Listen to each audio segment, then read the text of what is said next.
জান্নাতে যেদিন প্রথমবার যাব আল্লাহ তাআলা কি দান করবেন?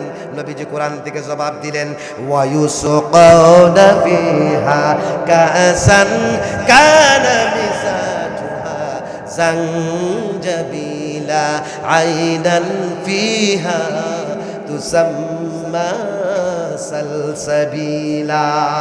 জান্নাতে যাওয়ার প্রথম দিন, যেদিন প্রথমবার গেট দিয়ে ঢুকবো, আমার আল্লাহ তাআলা ফুলের মালা নিয়ে জান্নাতের গেটে দাঁড়ানো থাকবে। এটা আমার কথা না, নবীজির কথা।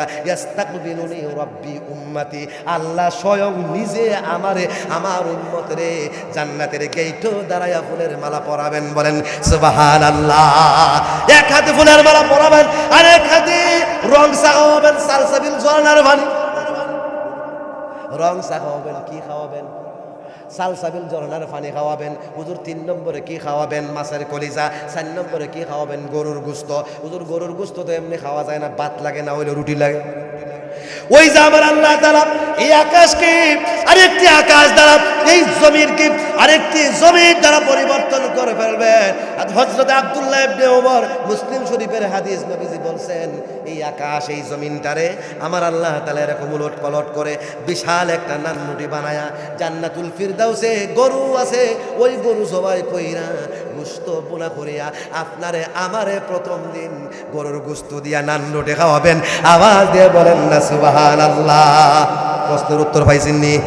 2 নম্বর হলো 40 দিন পর্যন্ত আমার বারা মানুষের বীর্যের মতো 40 দিন একটানা বৃষ্টি হবে। নতুন জমিনের মধ্যে 12 হাত পানি হবে, কোথাও 11 হাত হবে না, 13 হাত হবে না। 3 নম্বরে আপনি মরে গেলেন, আপনাকে জ্বালায় দেওয়া হোক না কেন, কবরে দেওয়া হোক না কেন, বোমায় চূর্ণ বিচূর্ণ হয়ে যাক না কেন, সাগরে ডুবে যান না কেন, গাড়ির চাকায় পিষ্ট হয়ে যান না কেন, আপনার আমার শরীরের মেরুদণ্ডের হাড়ের নিচের অংশ আজবুজ জানাব, ওটা কিন্তু নষ্ট হয় না। ওখান থেকে আল্লাহ তাআলা আমাকে আপনাকে যেমন ছিলাম তেমন ওই কবরের ভিতরে রূহগুলো, আমাদের দেহগুলোকে আবার সৃষ্টি করবেন। আওয়াজ দিয়ে বলেন না সুবহানাল্লাহ। বাইরে আমার লক্ষ্য করে দেখুন, প্রশ্ন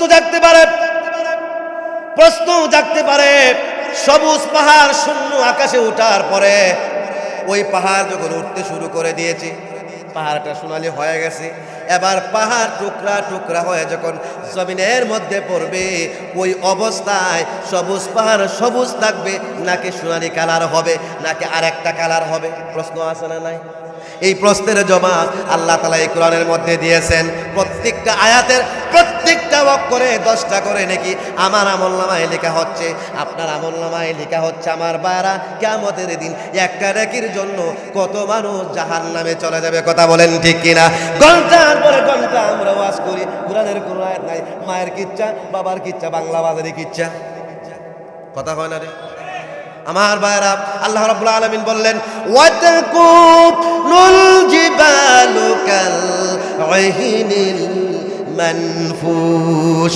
পাহাড়ে আর জমিনে যখন ধাক্কা লাগায় দেওয়া হবে, পাহাড়গুলো চূর্ণ বিচূর্ণ হয়ে মহাশূন্য হতে যখন জমিনের মধ্যে পড়তে শুরু করে দেবে, তখন ওই সবুজ পাহাড় সবুজও থাকবে না, সবুজ পাহাড় সোনালী কালারও থাকবে না, বরং রঙিন দুনিত পশমের মতো হয়ে যাবে। আওয়াজ দিয়ে বলেন আল্লাহু আকবার।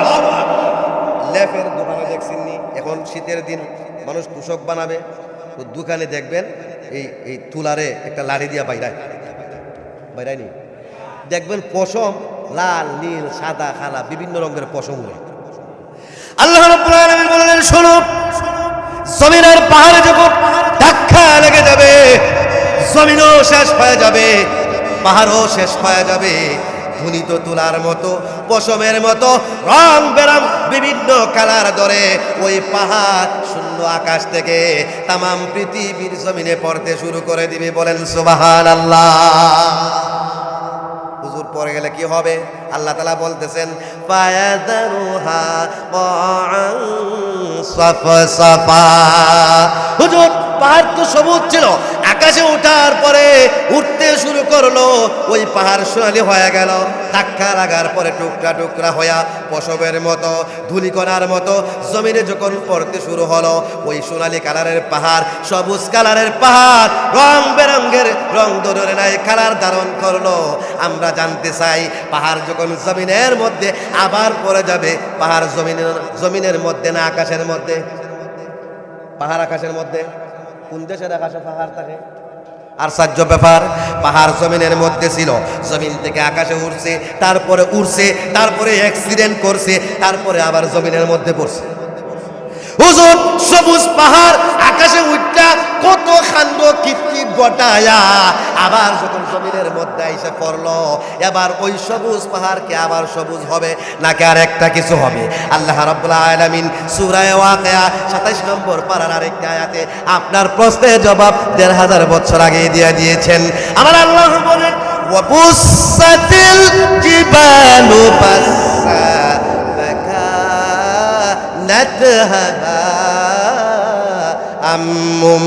বাসসা ওই পাহাড় যখন পৃথিবীর জমিনে পড়ে যাবে, তখন ওই পাহাড় ধূলিকণায় রূপান্তরিত হবে। আচ্ছা, আপনারা বলেন, রাস্তার ধুলার রং কালা না সাদা? সাদা হয় কিনা? তার মানে সবুজ পাহাড় আকাশে ওইটা সোনালি, পড়ার সময় রংধনু, পড়ার পরে সাদা ময়দায় রূপান্তরিত হবে। হওয়ার পরে কি হবে?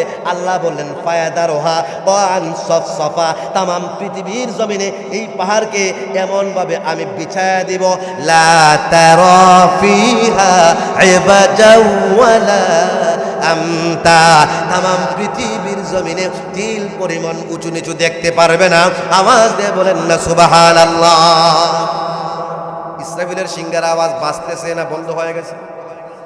সিংহার বাঁশির আওয়াজ আরো যখন বেড়ে গেল, আমার বন্ধুরা, আমার পৃথিবীর পানিগুলো শেষ হয়ে গেল, জমিন শেষ হয়ে গেল, পাহাড় শেষ হয়ে গেল, মানুষ শেষ হয়ে গেল। ৫ নম্বরে এই সিংহার বাঁশির আওয়াজের অ্যাকশন ওই সুদূর নীল আকাশের মধ্যে সৃষ্টি হয়ে যাবে। চিৎকার দিয়ে বলেন আল্লাহু আকবার। আকাশ, এই আকাশের ছাদ, এখান থেকে আকাশ পর্যন্ত যতটুক জায়গা ৫০০ বছরের রাস্তা, ওই ছাদটাও ৫০০ বছরের রাস্তা। সুবহানাল্লাহ বলতেন না? ৫০০ বছরের ওয়াজ আমরা সারা জীবন শুনছি, কিন্তু ব্যাখ্যাটা ভালো করে বুঝছি না মনে হয়। আমি একটু সায়েন্সের আলোকে 2 মিনিটে আপনাদেরকে বুঝাই দিই। আমাদের যে সূর্যটা আছে, এই সূর্যটা পৃথিবীর চাইতে 13 লক্ষ গুণ বড়। কত লক্ষ গুণ বড়? আমরা যে গ্যালাক্সির অন্তর্ভুক্ত, এটার নাম হচ্ছে মিল্কি ওয়ে গ্যালাক্সি। এখন শীতের দিন আসছে, দেখবেন একটা মেঘের রাস্তা এই কোনা কোনা আসেনি? এই মিল্কি ওয়ে গ্যালাক্সিটা হচ্ছে সাগরের মধ্যে এক বিন্দু পানির মতো। এই মিল্কি ওয়ে গ্যালাক্সির মধ্যে 10,000 কোটি সূর্য আছে। সুবহানাল্লাহ বলতেন না? আরে ভাই, একটা সূর্য যদি 13 লক্ষ পৃথিবীর সমান হয়, তাহলে 10,000 কোটি সূর্য, এই মিল্কি ওয়ে গ্যালাক্সির সূর্যগুলা আমরা প্রত্যেককে বাদ করে দিলে বাংলাদেশের প্রত্যেক মানুষের বাড়ো 200 করে জান্নাত মিলবে। কথা বলেন ঠিক কিনা?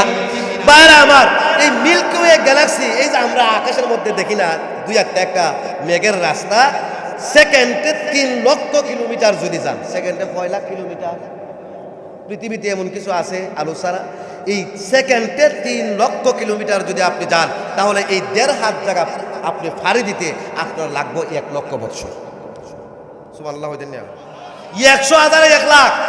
এই মিল্কি ওয়ে গ্যালাক্সি থেকে নিকটবর্তী যে গ্যালাক্সি, ওর নাম হচ্ছে এন্ড্রোমিনা।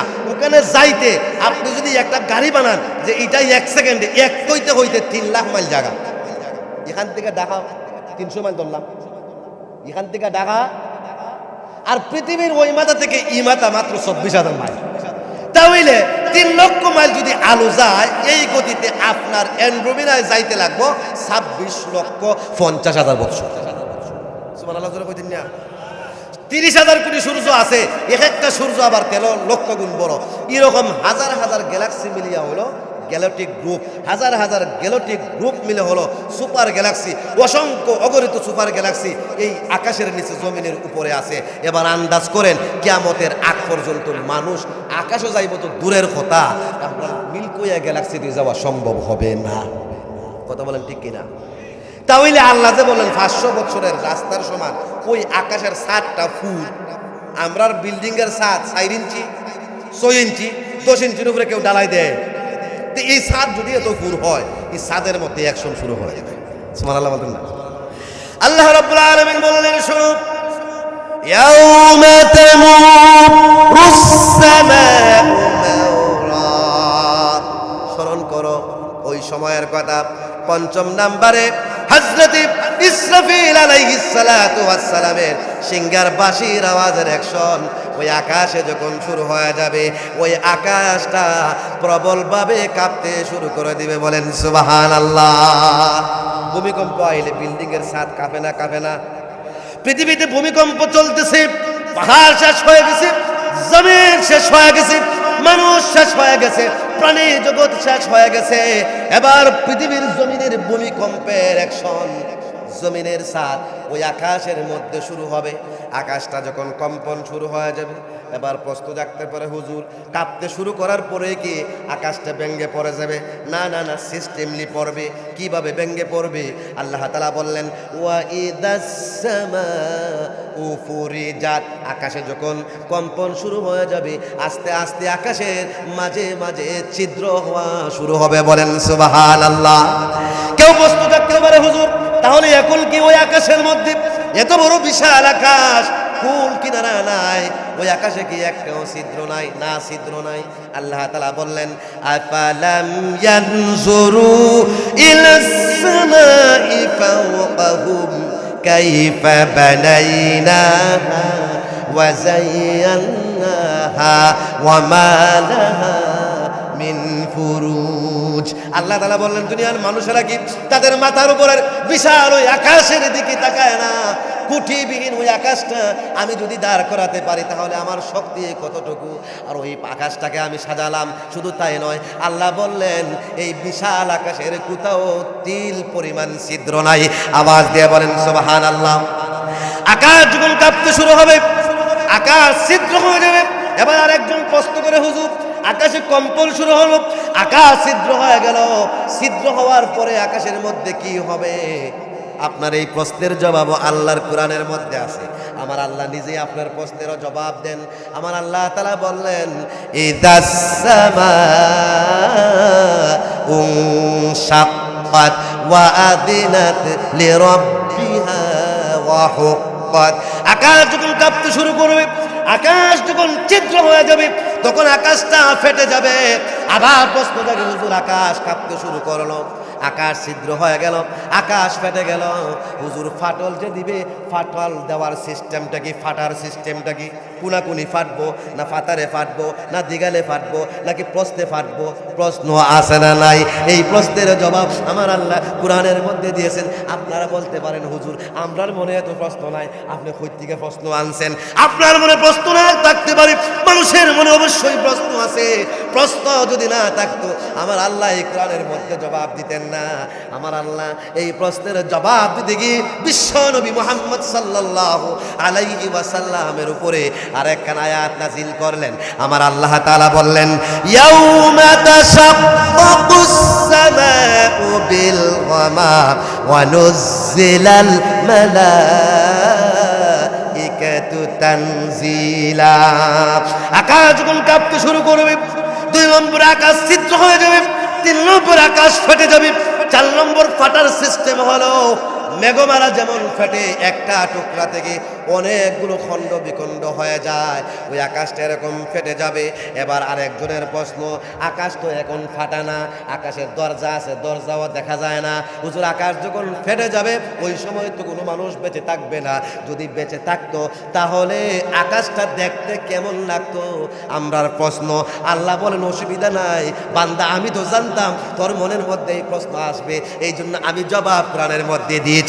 আমার আল্লাহ তাআলা বললেন, ওয়াফুতিহাতিস সামাউ ফাকানাত আবওয়াবা।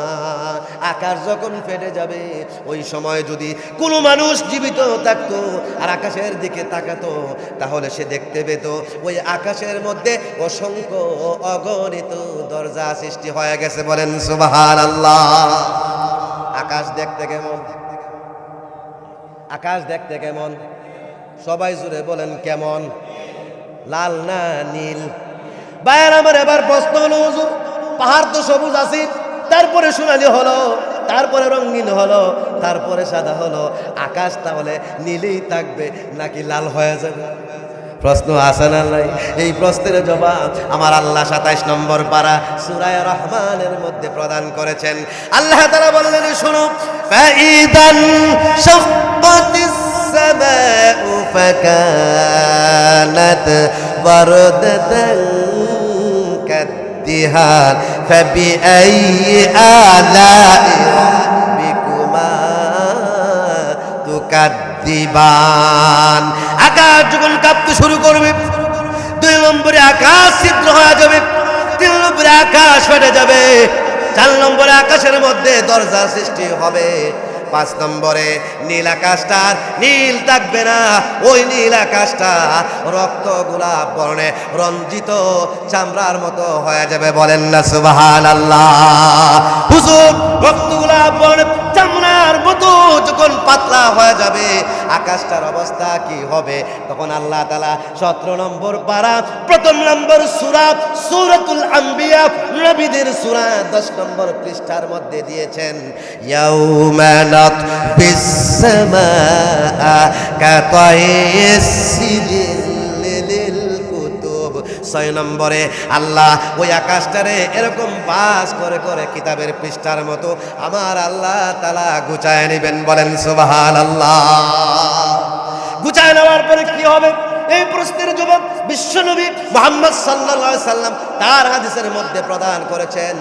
ইমামে মুসলিম রাহমাতুল্লাহি আলাইহি বলেন, হাদ্দাথানা আবু বকর ইবনে আবি শাইবাতা ক্বালা হাদ্দাথানা আবু উসামাতা আন উমর ইবনে হামজাতা আন সালিম ইবনে আব্দুল্লাহ আন্নাহু ক্বালা আখবারানা আব্দুল্লাহ ইবনে উমর রাদিয়াল্লাহু তাআলা আনহু আন্নাহু ক্বালা ক্বালা রাসূলুল্লাহ সাল্লাল্লাহু আলাইহি ওয়াসাল্লাম ইয়াতুবিল্লাহু আযজা ওয়া জাল্লা আস-সামাওয়াতি ইয়াওমাল কিয়ামা সুম্মা ইয়াখুযুহুন্না বিয়াদিহিল ইয়ুমনা।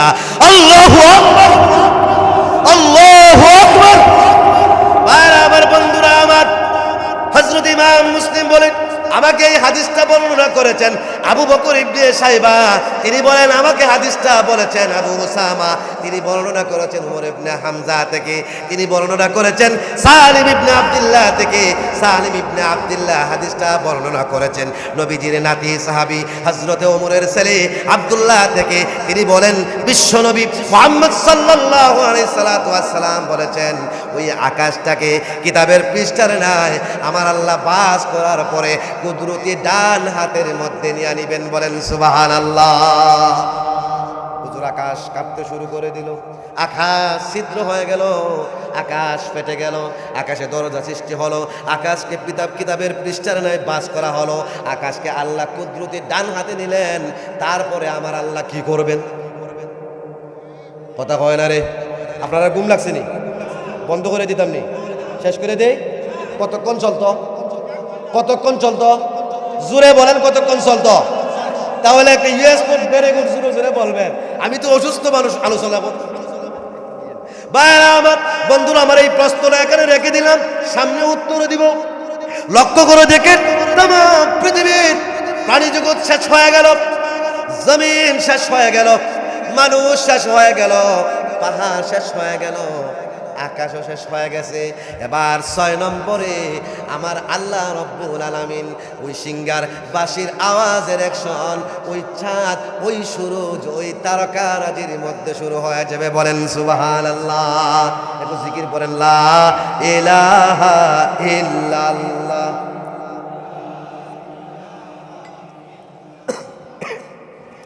লা ইলাহা জুরে লা ইলাহা সাল্লাল্লাহু আলাইহি ওয়াসাল্লাম।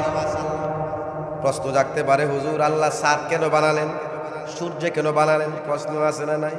আল্লাহ বললেন ওয়াজআলাল লাইলা লিবাসা, রাত বানাইছে ঘুম পাতাইবার লাগি। রাত কেন বানাইছেন আল্লাহ? না, রাত বানাইছে আল্লাহ ফেসবুক চালাইবার লাগি। কি কোন? স্টার জলসা দেখার লাগি। বুঝে না, সে বুঝে না। কথা কয় না রে।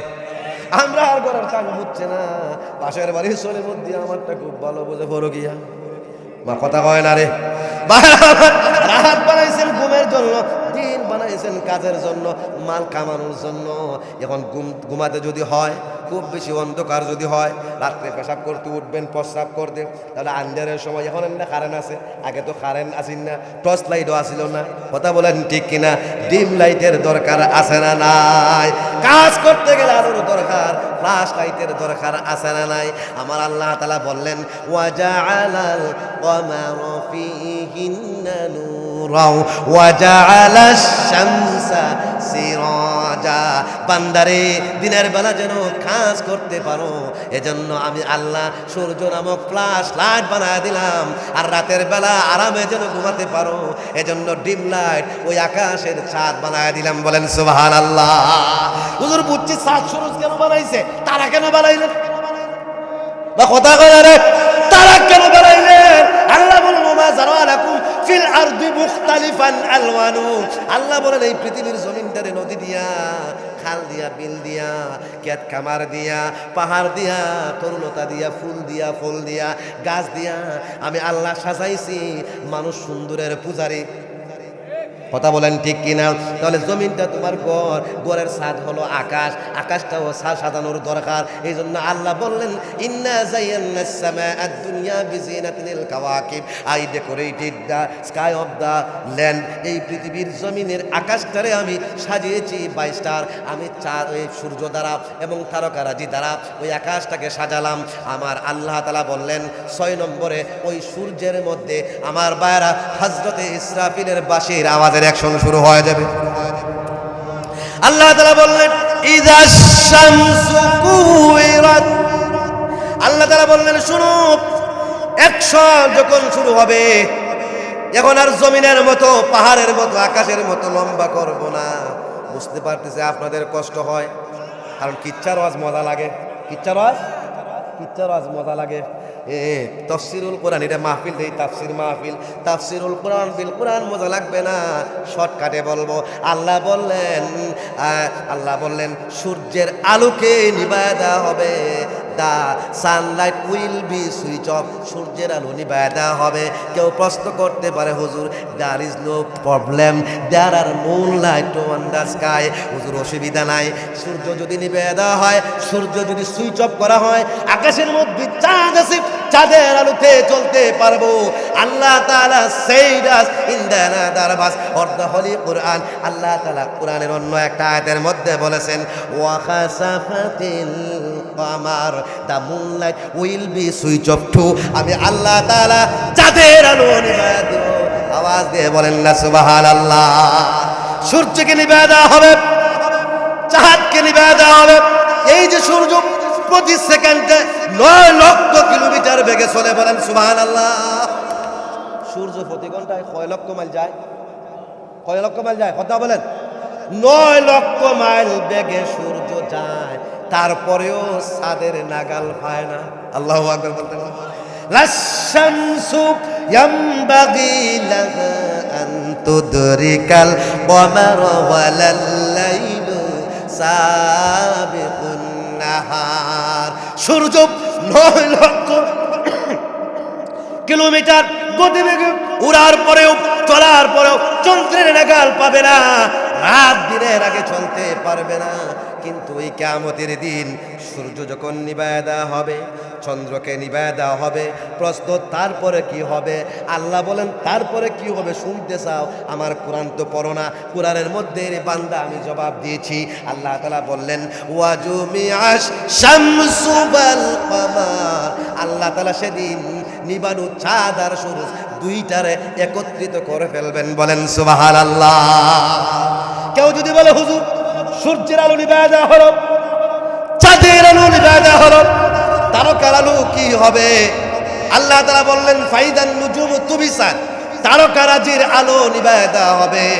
এবার প্রশ্ন হলো হুজুর চাঁদ সূরজকে নিভায়া দেওয়া হলো, একত্রিত করা হলো, তারকার আলো নিভায়া দেওয়া হলো, তারপরে কি হবে?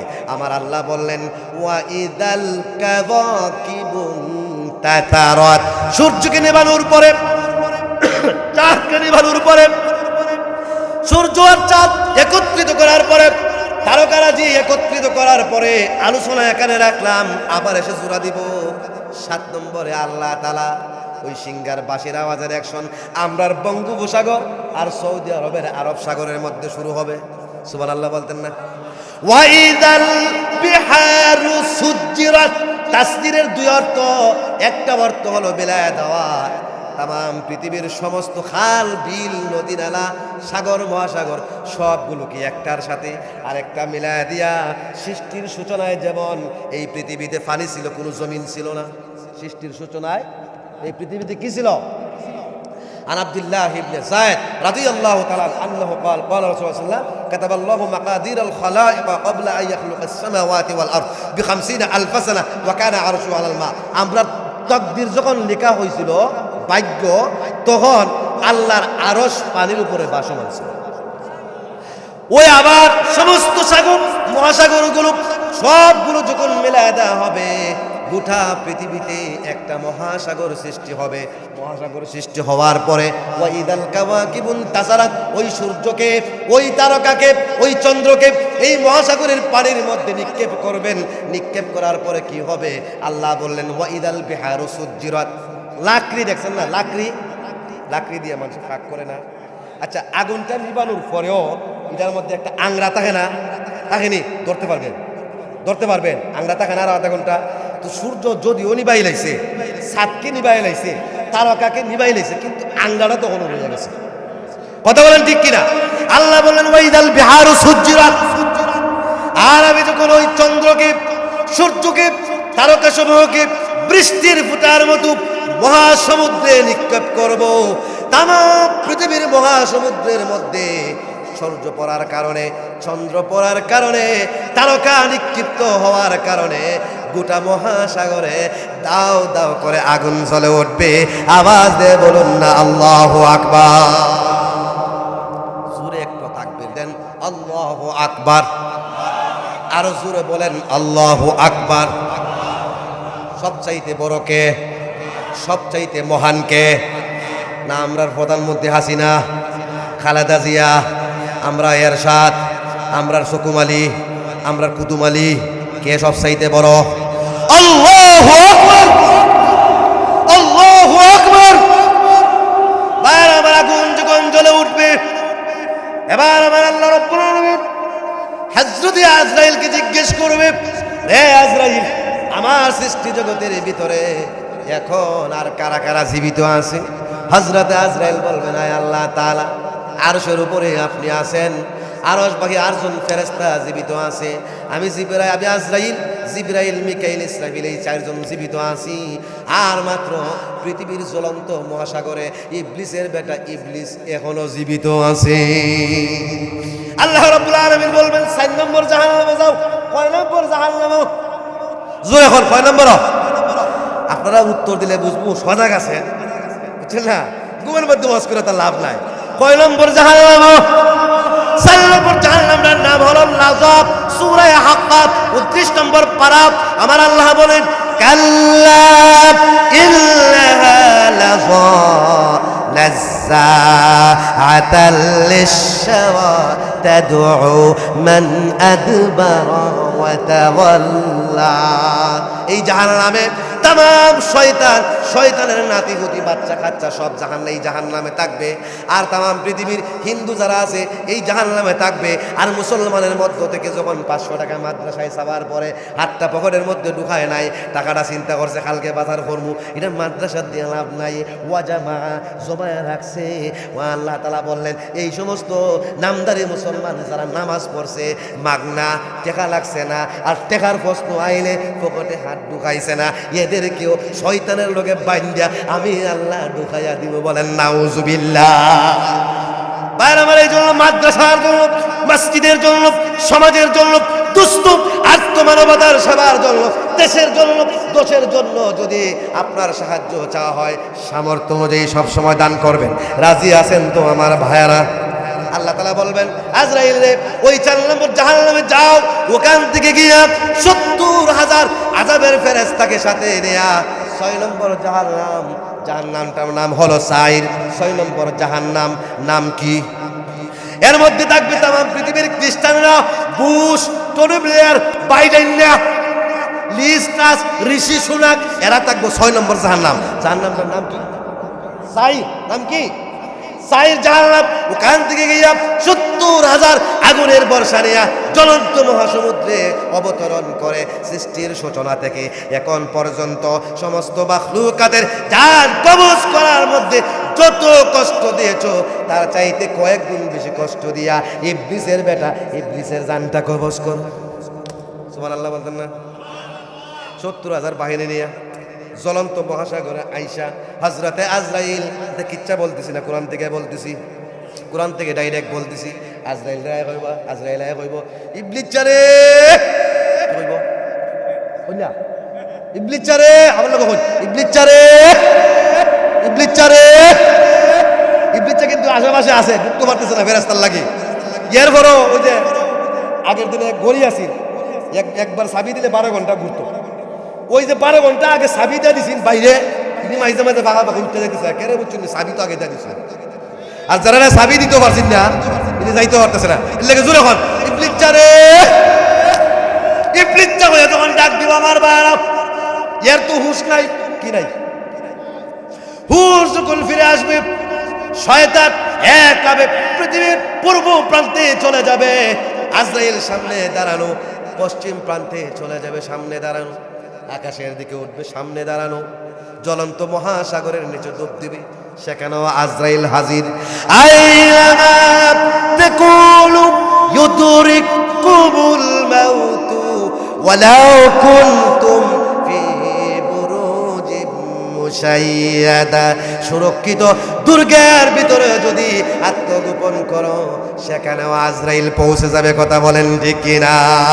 বাইরামাত কত বড় এই শয়তানের আদমের সাথে জান্নাত থেকে যেই জায়গার মধ্যে আসার মাইরা আমার আল্লাহ ফালাইছিলেন, ওই জায়গার মধ্যে 70,000 ফেরেশতা তারে বের দিয়া দিব, আর ফলাইতে পারবে না। আগুনের বর্ষা দিয়া ফারাইতে ফারাইতে হাদিসের মধ্যে আসছে আমার বাইরা, সৃষ্টির সূচনা থেকে শেষ পর্যন্ত সমস্ত মাখলুকাতের মানব দানব জিন ইনসান কীট পতঙ্গের জান কবজ করতে গিয়া যেই পরিমাণ আযাব দিছে এর চাইতে কয়েক গুণ বেশি আযাব দিয়া শয়তানের জান কবজ করা হবে। এবার জমিন পুরাপুরি খালি হয়ে যাবে। বলেন আল্লাহু আকবার। আল্লাহ জিগাইব আজরাইল এখন কারা বাকি? আল্লাহ আরশ ভাই 8 জন, আমরা 4 জনের, আপনি ওই আরশ ভাই 8 জনের জান কবজ করে লাও, নৌ কবজ করে লাইছি। এখন কইব আল্লাহ এখন কারা বাকি? আমরা 4 জনের, আপনি ওই যাও জিব্রাইল আর মিকাইলের জান কবজ করে লাও, কবজ করে লাইব। এখন আল্লাহ জিগাইব এখন কে কে বাকি? আল্লাহ কইব, আল্লাহরে কইব আল্লাহ এখন আমি আছি আর ইসরাফিল আছে আর আপনি আছেন। এমনি আল্লাহ কইব ওই ইসরাফিল তোমার সিংহা আমার আরশের মধ্যে রেখে দাও। বলেন সুবহানাল্লাহ। হযরত ইসরাফিল নিজের সিংহাটা আল্লাহর আরশের ছাদের উপরে রাইখা দেওয়ার সাথে সাথে ইসরাফিল আলাইহিস সালাতু ওয়াস সালামের জান কবজ করা হবে, সিংহার বাঁশির আওয়াজও বন্ধ হয়ে যাবে। এবার আল্লাহ আজরাইলকে জিগাইব আজরাইল এখন কে কে বাকি? আজরাইল বলবেন আল্লাহ আরশের সামিয়ানার উপরে আপনি, আরশের ছাদের নিচে আমি। আল্লাহ বলবেন আমার আরশের দিকে তাকাও, দেখবে মান তাহতা আরশি ফায়ামুত, আমার আরশের নিচে, আরশের নিচে যে বাজার আছে মরতে হবে, ওমান ফাওকাল আরশি, আর যে আরশের উপরে ফালা ইয়ামুতু, আর তিনি মরবেন না। আরশের উপরে কে আছেন? আল্লাহু লা ইলাহা ইল্লা হুয়াল হাইয়ুল কাইয়্যুম। আল্লাহ চিরঞ্জীব। কথা বলেন ঠিক কিনা? আমার এবার আজরাইল বুঝতে পারবেন নিজের অপারেশন নিজে করতে হবে। আচ্ছা বলেন আমার শরীরে যদি নিজে কেটে নিজে ব্যান্ডেজ করি তাহলে ছুরি দিয়া খুব ঠিক না? ঠিক কইতাছে, ব্লেডটা আস্তে লাগাই লাগাই দেখবো কেমন লাগে। কথা বলে ঠিক কিনা? আজরাইল আস্তে আস্তে নিজের জান যখন জান্নাত আর জাহান্নামের মাঝখানে দাঁড়ায় নিজের জান কবজ করবে, ওই সময় আজরাইল বুঝবে মৃত্যুর যন্ত্রণা, সাকরাতের যন্ত্রণা কত কঠিন। আজরাইল চিৎকার দিবে আর বলবে আরে মৃত্যুর যন্ত্রণা এত কঠিন, আগে যদি বুঝতে পারতাম বিশ্বনবী মুহাম্মদ সাল্লাল্লাহু আলাইহি ওয়াসাল্লামের উম্মতের জানগুলো আরো সহজভাবে কবজ করে নিয়ে আসতাম। বলেন সুবহানাল্লাহ। আজরাইল শেষ হয়ে গেল।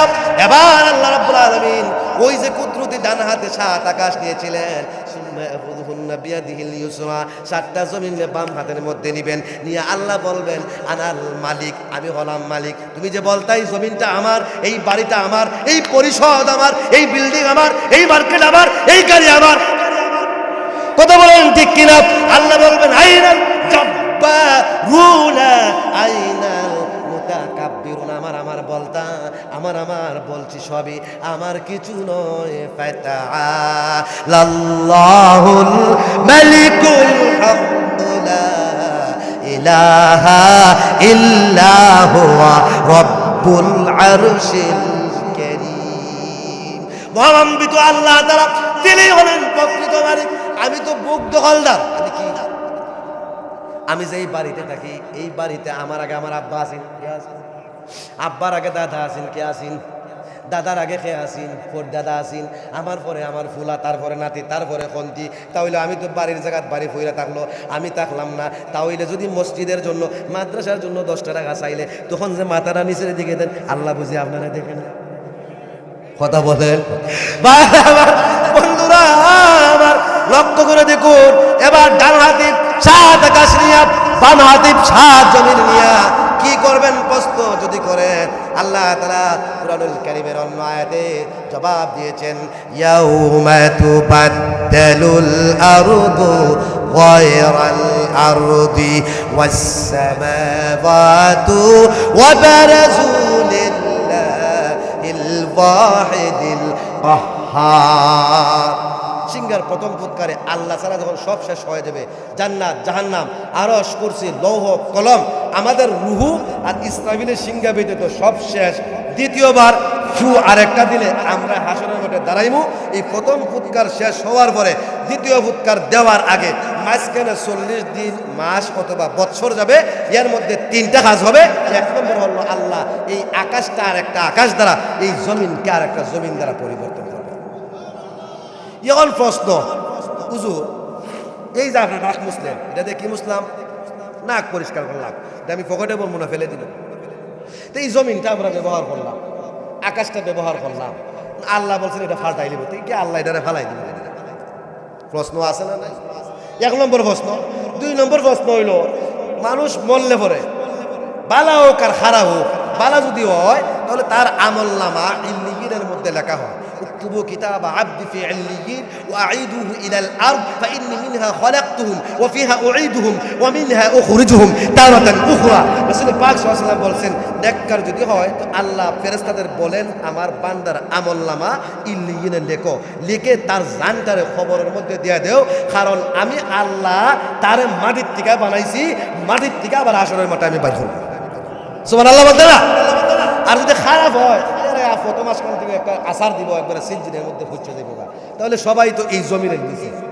তাহলে আমরা যখন জমিনের নিচে তোরা হলো, তো জমিন যে ফাল্টাই নিব, এই সময় আমরা হইতে প্রশ্ন বুঝছুন না? মনে করেন এটার মধ্যে ফানি, এটার মধ্যে কি বুঝতেছুন না আপনারা আমার কথা? এখন ফানি, এখন আমি মনে করলাম এখন এটা ফাল্টাই নিতাম, ফাল্টাই নিলে ফানি হই দিতাম, রু তো মাটির ভিতরে, তাহলে হই দিতাম। নবীজি এরকম হযরতে সাওবান বিশ্বনবীর পাশে দাঁড়ানো এক ইহুদি আরব আল্লাহর নবীর কাছে এসে প্রশ্ন করে, ইয়া রাসূলুল্লাহ, আমার আল্লাহ তাআলা যখন ওই আকাশ আরেকটা আকাশ দ্বারা এই জমিনকে আরেকটি জমিন দ্বারা পরিবর্তন করে ফেলবেন, সেদিন তাম পৃথিবীর মানুষের রূহগুলো কোথায় থাকবে? নবী পাক সাল্লাল্লাহু আলাইহি ওয়াসাল্লাম বললেন, শোনো, ওই সময় সমস্ত প্রাণীর রূহগুলোকে আমার আল্লাহ তাআলা ফুলসিরাতের ফুলের কিনারে অন্ধকার একটা জায়গার মধ্যে রেখে দিবেন। এবার ইহুদি আলেম আরেকটা প্রশ্ন করলেন, জান্নাতে যাওয়ার পরে হুজুর আমরা যখন কারো বাড়ি মেহমানদারি যাই, চা দেয় না হলে শরবত দেয়, জান্নাতে যেদিন প্রথমবার যাব আল্লাহ তাআলা কি দান করবেন? নবীজি কোরআন থেকে জবাব দিলেন, ওয়া ইউসকাউনা ফিহা কাসান কানা মিজাজুহা জানজাবিলা আইনান ফিহা তুসাম্মা সালসাবিলা। জান্নাতে যাওয়ার প্রথম দিন, যেদিন প্রথমবার গেট দিয়ে ঢুকবো, আমার আল্লাহ তাআলা ফুলের মালা নিয়ে জান্নাতের গেটে দাঁড়ানো থাকবে। এটা আমার কথা না, নবীজির কথা। ইস্তাকবিলুনি রাব্বি উম্মতি, আল্লাহ স্বয়ং নিজে আমারে, আমার উম্মতরে জান্নাতের গেটে দাঁড়ায়া ফুলের মালা পরাবেন। বলেন সুবহানাল্লাহ। এক হাতে ফুলের মালা পরাবেন, আর এক হাতে রং সাগাবেন সালসাবিল ঝর্ণার পানি। রং চা খাওয়াবেন, কি খাওয়াবেন? সালসাবিল ঝরনার পানি খাওয়াবেন। হুজুর 3 নম্বরে কি খাওয়াবেন? মাছের কলিজা। 4 নম্বরে কি খাওয়াবেন? গরুর গোশত। হুজুর গরুর গোশত তো এমনি খাওয়া যায় না, ভাত লাগে না হইলে রুটি লাগে। ওই যে আমার আল্লাহ তাআলা এই আকাশকে আরেকটি আকাশ দ্বারা, এই জমিনকে আরেকটি জমিন দ্বারা পরিবর্তন করে ফেলবেন। হযরত আব্দুল্লাহ ইবনে ওমর, মুসলিম শরীফের হাদিস, নবীজি বলছেন এই আকাশ এই জমিনটারে আমার আল্লাহ তাআলা এরকম উলট পালট করে বিশাল একটা নানমুটি বানায়া জান্নাতুল ফিরদাউসে গরু আছে, ওই গরু জবাই কইরা গোশত বোনা করিয়া আপনারে আমারে প্রথম দিন গরুর গোশত দিয়া নানরুটি খাওয়াবেন। আওয়াজ দিয়ে বলেন না সুবহানাল্লাহ। প্রশ্নের উত্তর পাইছেননি? 2 নম্বর হলো 40 দিন পর্যন্ত আমার বারা মানুষের বীর্যের মতো 40 দিন একটানা বৃষ্টি হবে। নতুন জমিনের মধ্যে 12 হাত পানি হবে, কোথাও 11 হাত হবে না, 13 হাত হবে না। 3 নম্বরে আপনি মরে গেলেন, আপনাকে জ্বালায় দেওয়া হোক না কেন, কবরে দেওয়া হোক না কেন, বুমায় চূর্ণ বিচূর্ণ হয়ে যাক না কেন, সাগরে ডুবে যান না কেন, গাড়ির চাকায় পিষ্ট হয়ে যান না কেন, আপনার আমার শরীরের মেরুদণ্ডের হাড়ের নিচের অংশ আজবুজ জানাব ওটা কিন্তু নষ্ট হয় না। ওখান থেকে আল্লাহ তাআলা আমাকে আপনাকে যেমন ছিলাম তেমন ওই কবরের ভিতরে রূহগুলো আমাদের দেহগুলোকে আবার সৃষ্টি করবেন। আওয়াজ দিয়ে বলেন না সুবহানাল্লাহ।